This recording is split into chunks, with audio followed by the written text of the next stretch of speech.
Everybody's falling in love and I'm falling behind.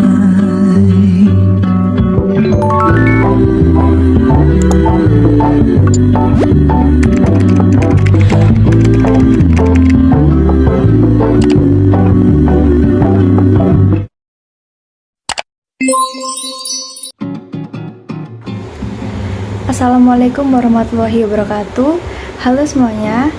Perkenalkan, nama saya Revalina Tristian Pratidina dari Prodi Ekonomi Pembangunan dengan NIM 12324000020. Di sini saya akan membahas topik tentang menentukan model organisasi dan manajemen dari mata kuliah pengantar bisnis dengan dosen pengampu Bapak Muhammad Yasin SEMM. Baik, kita memasuki awalan topik, yaitu bab 1 pendahuluan, di mana membahas tentang latar belakang, rumusan masalah, dan tujuan penelitian. Pertama-tama yaitu latar belakang. Permasalahan manajemen pada organisasi disebabkan oleh ketidakmampuan dalam pengoptimalan sumber daya yang dimiliki. Salah satu sumber daya yang paling penting bagi suatu sistem manajemen organisasi yaitu manusia. Setiap organisasi profit maupun non-profit atau organisasi yang menghasilkan barang ataupun organisasi yang menghasilkan jasa pastinya tidak terlepas dari kegiatan manajemen. Melalui kegiatan manajemen yang baik, maka semua sumber daya yang ada dalam organisasi dapat direncanakan, diorganisasikan, diarahkan, serta diawasi sehingga dapat mencapai tujuan organisasi dengan cara efektif dan efisien. Lanjut ke rumusan masalah, yang dimana yang akan kita bahas ke bab 2.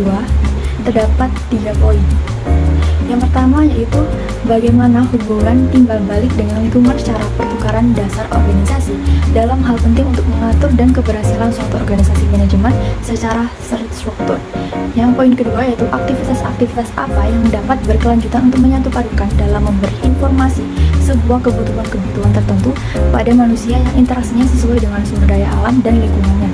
Dan poin terakhir yaitu teori-teori apa yang dilahirkan dari organisasi secara material dalam ilmu ekonomi dan manajemen yang memberikan penjelasan yang cukup luas. Dan yang terakhir di bab 1 pendahuluan yaitu tujuan penelitian. Tujuan yang pertama yaitu untuk memimpin dan memotivasi sumber daya manusia atau SDM dalam melakukan sebuah organisasi yang dirancang dalam kesepakatan bersama untuk mencapai suatu kepentingan yang berdasarkan pemikiran individualisme yang berbeda-beda. Tujuan kedua dapat mencapai proses perencanaan yang strategis dalam mengalokasikan sebuah usaha yang spesifik untuk merinci sebuah organisasi yang ingin dicapai dalam periode waktu yang lebih singkat, seperti menguraikan bagaimana proses perencanaan akan dilakukan. Dan tujuan terakhir, untuk memaksimalkan perusahaan dalam manajemen struktur organisasi dalam menangani pasar negara berkembang, dengan mengadakan jumlah karyawan yang mencapai aset sesuai dengan tujuan perusahaan yang dipegang oleh manajer dalam pembangunan manufaktur yang ada. Lanjut ke bab 2 yaitu tentang pembahasan topik. Manajemen sendiri memiliki arti yaitu sebuah proses mengkoordinasi orang dan sumber daya yang lainnya untuk mencapai tujuan sebuah organisasi. Di dalam organisasi sendiri mempunyai 3 jenis sumber daya. Yang pertama yaitu sumber daya material, adalah sumber daya fisik yang berwujud yang digunakan oleh organisasi. Yang kedua yaitu sumber daya manusia, merupakan sumber daya yang paling penting dalam organisasi yang dimana diartikan dengan beberapa perusahaan hidup dengan filosofi bahwa karyawan mereka merupakan sebuah aset yang paling penting. Dan yang terakhir yaitu sumber daya keuangan, yaitu dana yang digunakan oleh organisasi untuk memenuhi kewajibannya kepada investor maupun kreditor. Selanjutnya yaitu fungsi dasar manajemen yang mempunyai 7 fungsi. Yang pertama, fungsi pertama yaitu merencanakan atau planning, adalah membangun tujuan organisasi dan memutuskan bagaimana mencapainya. Fungsi kedua yaitu misi atau mission. Organisasi adalah tujuan yang mempunyai organisasi yang berbeda di antara lainnya. Yang ketiga yaitu college, memberikan pendidikan bagi warga yang memiliki misi setelah berorganisasi dalam perencanaan yang strategis. Fungsi keempat yaitu proses perencanaan strategis, yaitu tujuan utama organisasi dalam merencanakan strategis dalam beberapa faktor yang dianalisis dalam lingkungan bisnis yang fleksibel dan mencakup pokok tindakan. Fungsi kelima yaitu menetapkan tujuan dan sasaran, adalah hasil akhir yang diharapkan dapat merinci niat organisasi yang telah membentuk beberapa tujuan di bawah program bersama-sama yang akan selesai dalam beberapa tahun ke depan, khususnya di bidang sumber etis, pengawasan lingkungan, dan keterlibatan masyarakat. Fungsi keenam yaitu optimalisasi. Tujuan yang saling bertentangan membutuhkan wawasan dan kemampuan dalam menghadapi konflik-konflik pemasaran versus produk yang baru saja dijelaskan besar manajer tidak akan mengadopsi salah satu sudut pandang sebelumnya. Dan fungsi yang terakhir yaitu analisis SWOT adalah identifikasi dan evaluasi kekuatan, kelemahan, peluang, dan ancaman sebuah perusahaan. Kekuatan dan kelemahan merupakan faktor internal yang mempengaruhi kemampuan perusahaan. Selanjutnya yaitu struktur organisasi yang dibangun oleh 5 unsur menurut Stoner. Yang pertama yaitu spesialisasi aktivitas, yaitu mengacu pada tugas perorangan dan kelompok di seluruh organisasi atau pembagian kerja. Yang kedua, standarisasi aktivitas, yaitu merupakan prosedur yang digunakan oleh organisasi untuk menjamin kelayakgunaan.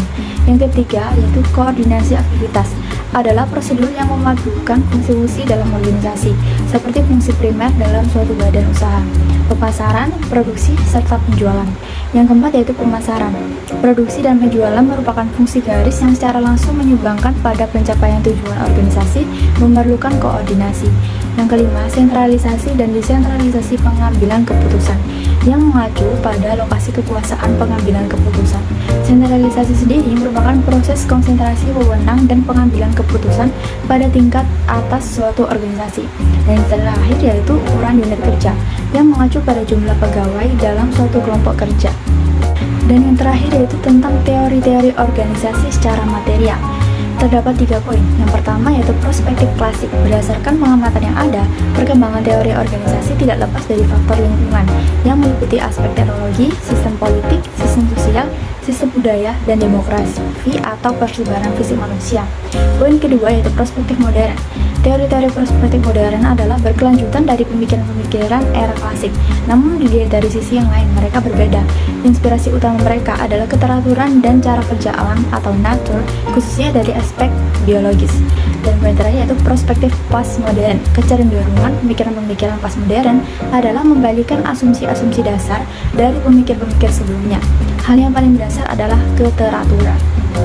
Baik, kita memasuki bab yang terakhir yaitu bab penutup tentang kesimpulan dan saran. Kesimpulan yang pertama yaitu manajemen organisasi diperlukan untuk mencapai tujuan bahwa setiap anggota tim, proses, dan sumber daya berjalan selaras menuju keberhasilan bersama. Sumber daya manusia memiliki kedudukan yang penting pada setiap organisasi karena untuk mencapai kinerja organisasi yang maksimal perlu memanfaatkan sumber daya yang dimilikinya termasuk sumber daya manusia. Memanfaatkan individu-individu yang ada di dalam organisasi untuk ikut serta memaksimalkan kinerja organisasi adalah tugas dari manajemen sumber daya manusia. Dan sarannya adalah dapat meningkatkan analisis struktur organisasi dalam berkomunikasi secara berdiskusi bersama-sama dalam sebuah forum manajemen yang ditentukan sebelum melakukan organisasi di sebuah penelitian data yang melakukan evaluasi kerja dengan program pengembangan kepemimpinan dalam manajemen berorganisasi di sebuah perusahaan yang masih mengikuti proses pendirian. Baik, sekian penjelasan tentang menentukan model organisasi dan manajemen dari saya, Revalina Trisyan Pratidina dari Prodi Ekonomi Pembangunan. By the way, aku dari Universitas 17 Agustus 1945 loh. Salam kenal. Nah, ekonomi pembangunan di Untak ini atau Universitas 17 Agustus 1945 Surabaya ini udah terakreditasi A. Jadi bagus banget guys. Join, sokin.